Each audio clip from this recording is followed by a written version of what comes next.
அதற்கான கலந்தாய்வு அதெல்லாம் நாங்கள் இதுக்கப்புறம் டிஸ்கஸ் பண்ண வேண்டியது. முதல்ல உங்களை சந்திச்சுட்டு வேளாண் நாகப்பட்டினம் வந்து மீனவர்கள், சிறுபான்மை மக்கள், விவசாயிகள், தினக்கூலிகள் இருக்கக்கூடிய அதிக உள்ள பகுதி. இப்போ வந்து வழக்கமாக கொடுக்குற வாக்குறுதி வந்து பொதுவாக கொடுத்துருக்கீங்க. இப்போ நாகப்பட்டினம் மாவட்டத்துக்குன்னு நீங்கள் தனியாக கொடுக்குற வாக்குறுதி என்ன? இல்லை வழக்கமாக அது செய்வோம் நீங்கள் சொல்கிற மாதிரி நீங்கள் சொன்ன எதுவும் சொல்லுவாங்க.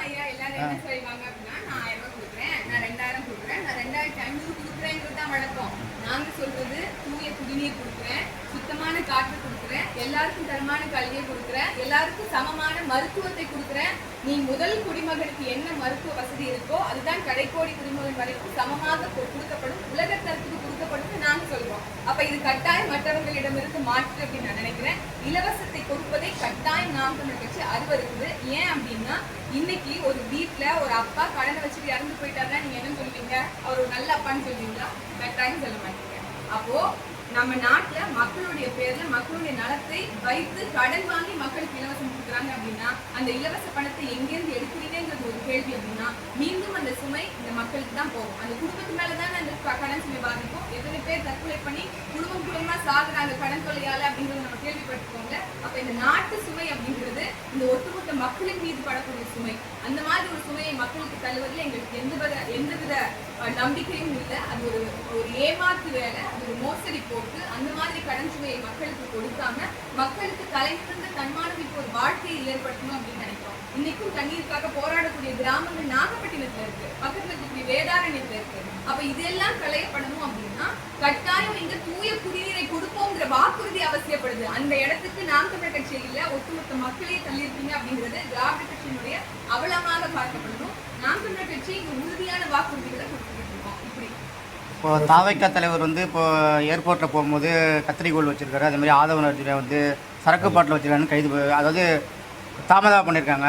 அவங்க சொல்கிறாங்க வந்து டாஸ்மாக முற்றுமையாக ஒழிக்கணும் போகணும்னு சொல்கிறாங்க. இதை எப்படி நீங்கள் பார்க்குறீங்க? அவங்க கட்சி தலைமை அந்த மாதிரி இல்லைக்குமா?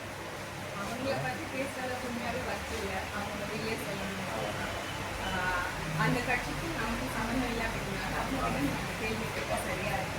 அவர்களை பற்றி இல்லை நீங்கள் ஒரு பெண் வேட்பாளருங்கிறதுக்காக கேட்குறோம். டாஸ்மாக் வந்து ஒழிக்கணுங்கிறாங்க, ஆனால் கட்சி தலைமையே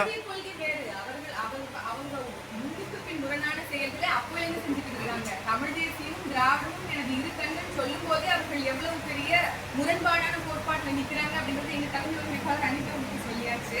அதுதான் இன்னைக்கு வரைக்கும் அவருடைய செயல்பாடுகளையும் தெரியுது அப்படிங்கிற மாதிரி. இலவசமே கொடுக்க மாட்டோம்னு சொன்னாங்க, பணத்தெல்லாம் அவர் என்ன பண்ணாரு, மிக்சியை தூக்கி உடைச்சாருங்கிறதான் நம்ம பார்த்தோம்.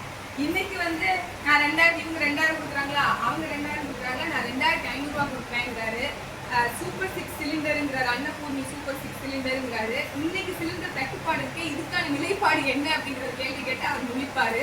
அந்த மாதிரி நிலைமை தான் அவர்களுடைய நிலைமையா இருக்கு. அப்படி இருக்கும்போது இந்த டாஸ்மாக் மது ஒழிப்பு அப்படிங்கிறது குறித்து எந்த இடத்துலயுமே பேசல. நாகப்பட்டினம் வந்திருந்த மரியாதைக்குரிய விஜய் அவர்கள் ஒருபோதும் டாஸ்மாக் குறித்து பேசவே இல்லை. மது ஒழிப்பை நான் முதல்வர் அவர்களுக்கே சொல்வது இதுதான். நீங்க வந்து 5000 கொடுக்கறது வந்து பெண்களுடைய நலனை எப்போதும் சிந்திக்கக்கூடிய ஒரு முதல்வராக நான் இதை கொடுக்கிறேன்னு சொல்லக்கூடிய முதல்வருக்கு பெண்களுடைய மன நிம்மதிக்காக டாஸ்மாகை இழுத்து மூடுவோம் இந்த கோரிக்கை கேட்டது இல்லையா? அவருடைய கோரிக்கையை நிறைவேற்றுங்கிற எண்ணம் இல்லையா?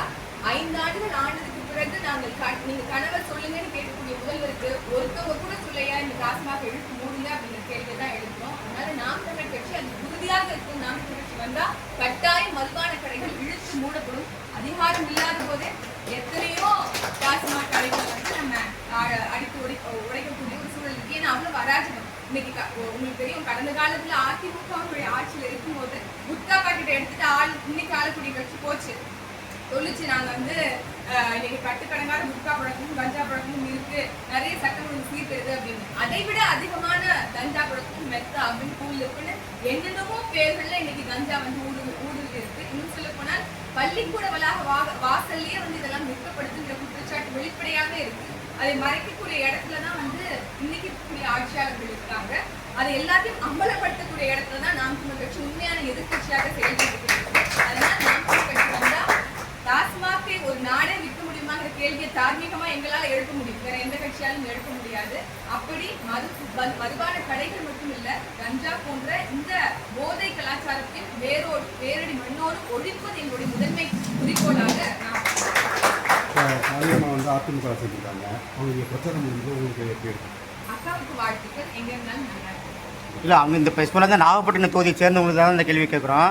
இப்போ நாகப்பட்டினத்தில் நாம் தமிழர் கட்சி வந்து அவங்க முகமாக தெரிஞ்சிருக்காங்க.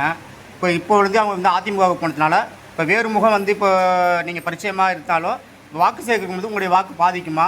அது எந்த மாதிரி ஒரு நிலை உங்களுக்கு இருக்கும்? நாம் தமிழர் கட்சியோட தலைமை என்ன சொல்லுது அப்படின்னா, நீ தலைவனை தலைமை ஏற்காத, நீ தனி மனிதனை தலைமை ஏற்காத, தத்துவத்தை தலைமை ஏறுன்னு சொல்லியிருக்கு. அப்படி தத்துவத்தை தலைமை ஏற்கக்கூடிய கூட்டம் தான் இது எல்லாருமே. நாங்க என்னைக்கு தலைவர் வேதத்திலே பிரபாகரன் அவர்கள் தான் தலைமைன்னு சொல்லிட்டு எங்கள் தாய்மாமன் சீமான் அவர்களுடைய முன்னிலையில இன்னைக்கு நாம் தமிழர் கட்சி இயங்கி வருதோ, எங்களுடைய நிலைப்பாடு, கொள்கை உறுதி, கொள்கை பற்று எந்த கட்சிக்கும் இருக்காது. எந்த மாற்று நபர்கள் மற்ற கட்சியில இருந்தாலும் அது எங்களை பாதிக்காது. எங்களுடைய பாதை ரொம்ப நேர்த்தியானது. எங்களுடைய மடியில கனம் இல்லை, வழியில பயம் இல்லை. நாங்க ரொம்ப தெளிவான பாதையில போய்கிட்டு இருக்கோம். அப்படிங்கிறதுனால மற்ற கட்சியில போனா நீங்க என்ன பேசுறீங்க, யார் எதிர்த்து பேசுறீங்க, எந்த கொள்கையை எதிர்த்து இந்த களத்தை நின்னீங்க, யார் இதெல்லாம் சரி செய்வாங்கன்னு நீங்க வந்து ஒரு 10 ஆண்டுக்கு முன்னாடி பேசிக்கிட்டு இருந்தீங்க, அதெல்லாம் எனக்கு சரியாயிருமா அப்படிங்கிற கேள்வியை உங்களுக்கே விட்டுருவேன். அது எதுவுமே சரியாகாதுன்னா மக்களுக்கு தெரியுமே. இது எல்லாத்தையும் அழிக்கணும் அப்படின்னா உண்மையான மாற்றாக 16 ஆண்டுகளாக இந்த களத்தில் நேர்மையாக நிற்கக்கூடிய நாம் தமிழர் கட்சி மட்டும்தான் மக்களால் தேர்வு செய்யணும். மற்ற கட்சிக்கு வந்து நாம் தமிழர் பயிற்சி பற்றையா, இப்போ காளியம்மா இருக்கட்டும், ராஜீவ்காந்தியாக இருக்கட்டும், கல்யாணராமராக இருக்கட்டும், எல்லாருமே இங்கே பயிற்சி கிடைச்சிட்டு அடுத்த கட்சிக்கு போடுறாங்க. இது என்ன நாம் தமிழர் கட்சி பயிற்சி பற்றையாங்கிற மாதிரி ஒரு போகுது, அதை எப்படி பார்க்குறீங்க? இல்லை, நாம் தமிழர் கட்சி இந்த மாதிரி என்ன சொல்றது, இன்னைக்கு ஆட்சி மிக்கவர்கள் நாம் தமிழர் கட்சி இருக்காங்க. நீங்க என்னை விடுங்க, இல்லை அண்ணனை விடுங்க, இல்லை மாமா விடுங்க, நீங்க கடைக்கோடி ஒரு யாரோ ஒரு உறவை நீங்க எடுத்து ஒரு சின்ன பிள்ளையை எடுத்தாலும் நாம் தமிழர் கொள்கையை நேர்த்தியா பேச முடியும். அந்த மாதிரி தான் இந்த கட்சி வந்து ஒவ்வொருத்தரையும் செதுக்கிருக்கு. அப்படியான தலைமைகளோட வழிகாட்டுதல் தான் இங்க இருந்துகிட்டே இருக்கு. அதனால நீங்க சும்மா அப்படிலாம் நாங்க பெருமை தான் படுறோம். ப்ராடக்ட் ஆஃப் நாம் தமிழர் கட்சியா தான் இன்னைக்கு ஒட்டுமொத்த கட்சிகளையும் நம்ம சீமானவர்கள் சொல்றதுதான். இன்னைக்கு வந்து நான் தேடி தேடி பறக்கி வச்சிருக்கிறது எல்லாமே வந்து நெல் மணிகள், அற்ப பதங்கள் காத்து அடிக்கும் போது அந்த அந்த திசையில பறந்து போயிடும் அப்படின்னு இருப்பவர்களை வைத்து நாம் தமிழர் கட்சி கட்டாயம் வெற்றி பெறும். அதுவும் நேர்மையான உண்மையான வெற்றியை பெறும் அப்படின்னு பெண்களுக்கு பாதுகாப்பு இல்லாத சூழ்நிலை இருக்கு. அதை பத்தி இப்ப நாம் தமிழர் இல்ல, இன்னைக்கு நேற்று இல்லை. இது 5 ஆண்டு காலமாகவே தொடர்ச்சியாக குற்றங்கள் அதிகரிச்சு வருது இந்த திராவிட முன்னேற்ற கழகத்துடைய ஆட்சியில. இவங்க சொல்லுவாங்க 1 லட்சம் கம்ப்ளைண்ட்ஸ் வந்து வந்திருக்கு, அதனால பெருமைப்படணும் அப்படின்னு. ஆனால் 1 லட்சம் கம்ப்ளைண்ட்ஸ் வந்ததுக்கு பெருமைப்படக்கூடாது. இத்தனை குற்றச்சம்பவங்கள் இந்த மண்ணில் நடந்திருக்கே அப்படிங்கிறதுல வெற்றி தலைகுனி நியாயமா சொல்லணும் அப்படின்னா அந்த மாதிரி இவர்களுக்கு வெட்கப்படுற அளவுக்குலாம் இல்லை. இன்னும் சொல்ல போனால் அந்த குற்றத்தை மூடி மறைப்பதற்காக எவ்வளவோ செலவு மெனக்கெடு பண்ணுவாங்க. அந்த செலவுல அந்த கவனத்துல கொஞ்சமாவது பாதுகாப்புக்கு கொடுக்கணும் அப்படின்னு இவர்கள் நினைத்தார்கள் அப்படின்னா கொஞ்சமாவது மாற்றம் ஏற்பட்டிருக்கும். அந்த எண்ணமோ நோக்கமோ இல்லை. அவங்களுக்கு 3 C's தான் முக்கியம்: கலெக்ஷன், கரப்ஷன், கமிஷன். அதை மட்டும்தான் நோக்கமா எண்ணமா வைப்பாங்க. இன்னைக்கு 6 வயது குழந்தையா இருந்தாலும் சரி, 60 வயது முன்னாடியா இருந்தாலும் சரி, 12ஆம் வகுப்பு படிக்கக்கூடிய ஒரு சின்ன குழந்தை அது விளாத்தி குளத்துல கற்பழிப்பு செய்யப்பட்டு, அதாவது பாலியல் வன்கொடுமை செய்யப்பட்டு கொல்லப்பட்டிருக்கு அப்படின்றதுலாம் துயரம்.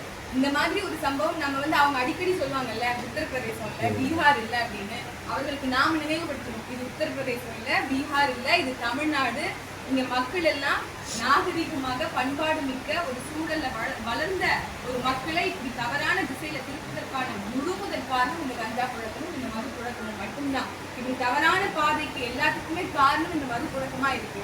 அதை ஒழிக்கிறதுக்கு அரசால் நினைச்சா ஒரு நொடியில முடிக்க முடியும். ஆனா அவர்களுக்கு தெரிஞ்சே இது எல்லாமே இந்த குற்றங்கள் நடக்குது அப்படின்னா சட்டம் ஒழுங்கு சீர்கெடுவதற்கு காரணமும் இங்க இருக்கக்கூடிய ஆளுங்கட்சியாகத்தான் இருக்கு. அதெல்லாம் மாற்றி அமைக்கணும் அப்படிங்கிறது எங்களுக்கும் அவாதான். நாம் தமிழர் கட்சி களத்தில் நிற்கும், உறுதியா நிற்கும்.